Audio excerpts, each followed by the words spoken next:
जोबोद दुखुथिया ओरैनो बेमारि देहायाबो मारै बिदि खालामनांगौ आंनि न'खरावसो बिदि खालामोनो होमबा आं दा नै आथिं आखाइ बुजोबदो भागिनफोरा आंखौ नायनो फैदो उसुख जानायखाय बेयावनो बिदि खालामबाय बिसोरो आं इमान खस्थ' दा मेगनबो नुवा नै भागिनफोरासो हमबाय बायनानै दा बोथिंबायदों आंखौ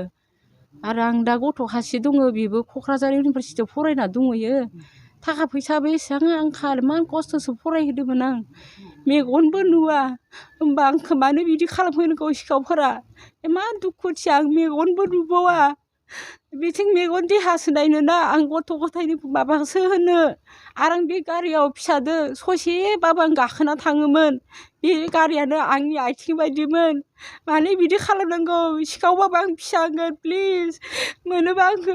हरफिन गारिखौ अननानै आंनि न'खराव मानो बिदि खालामफैनांगौ प्लिज अननानै हरफिन फिसाफोर सिखावबाबो फिसा होनगोन आंनि समान फिसाफोर नोंसोरो आं बिराद दुखुथिया न'खरसोमोन आं मेगनबो नुवा एसेबां बेमार जानानै दङ आरो नै भागिनफोरनिखौबो बिदि खालामनामोन आंखौ नायनो फैबाय दुखु जानायाव बिसोरो आरो मानो बिदि खालामनांगौ आं बेखौनो बुङो रायजो राजाफोरा बबेयावबा मोनोबा बे जोंनि दा गारि नाम्बारफोरखौ नुनानै हमनानै दोनबानो जाबाय थानाफोर जोंनो खबर हरबानो जाबाय अननानै प्लिज बेखौ जों जेबोखौनो मिथिला सिखावा फैनानै जेनेबा बेयाव गारि गंनै थानायखौ आलासिनि फैनायनि गारि गंसे बिस्रा न'खरनि गारि गंसेखौ माथाबारि गामिनिफ्राय खावनानै लानो थांबाय आरो जोंथ' फुङाव 7टा बाजियाव नायबासो हाकार गारिया मा जाखो होमबासो मानसिफोरा गारि गोमादो होनना गामियाव हारला उनावथ' जोंथ' मिथिखायानोसै मा टाइपआव गारिया खावना लांखो लक खालामनाय गारि मा रोखोम साबियाबो दोङो मा रोखोम लांखो जों मिथिनो मोनासै आरो लांनानै ओरै लांनानै बै फुख्रि मोनसे दङ बेखिनियाव लांनानै बुस्थुखौ देखावहैदो होननानै एसे माबादो आरो जेनेबा बे बुस्थुखौ न'से लाबाय थेथे देनायखौ गम मोन्दोंमोन आरो मा देदो हर गेजेरावलाय बिदि सानदोंमोन आरो ओमफ्राय बिदिनो थानानै फुङावसो गारिनि हारलायावसो मिथिबाय आरो बिसोरबो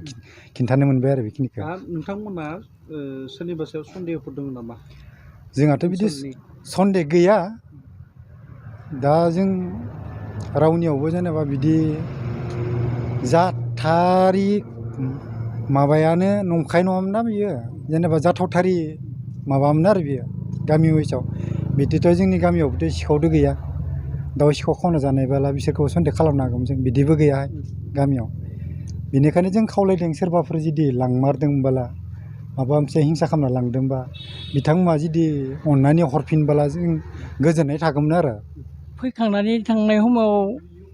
जोंबो उन्दुलांबाय हरनि ओंखाम जानानै बे समावनो जोंनि गारिखौ माने हरावनो लानानै थांबाय गंनैखौबो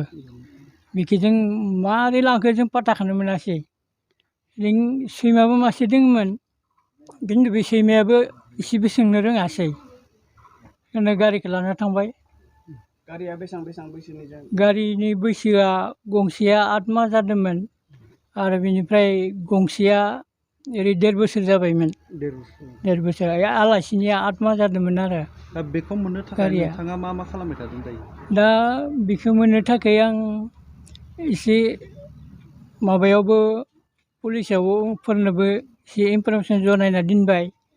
बिनिफ्राय आं दा रायजो राजानिफोरखौबो एसे आंनि गारिखौ जितु सोरखौबाफोर सालायनाय नुयोब्ला बे गारिखौ माने एसे हमनानै बा सिज खालामनानै दोनथ'नो थाखाय आं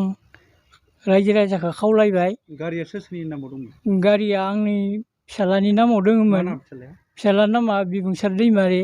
आरो आंनि नामा भबेन दैमारि बिफाया गामिया जाबाय बाथाबारि पस्ट अफिसा जाबाय पश्चिम पटला जों बिस्थिबाराव बेलासि आलासि जानो फैदोंमोन बे आमाइमोननावनो जोंहा आनैया मेगनबो खाना आथिङाबो बुदों आरो जेनेबा आनैया लिंहरबाय थाबाय नालाय जोंबो फैबाय नायनो होननानै ओमफ्राय बेबायदिनो बेलासि मोना जोङो मोजाङै दं गारियाबो ओमफ्राय आदायानो थिखांना दोनदो बे रुमावनो गंनैखौबो थिखांदो आदायानो ओमफ्राय थिखांना दोनदोबाथाय हरावबो जों थाब उन्दुआखै बिदिनो 12टासो जादों खोमा मबाइल नायना आदाजों आंजों ओमफ्राय आमाइ आं आदाजों साथाम थायो आनैजों जोंहानि आगैजों मोनसे रुमाव थादों ओमफ्राय दा हरावनो खावना लांबाय आरो जों जेबो गम मोनासै लांनायखौ मारै लांखो सिखावफोरानो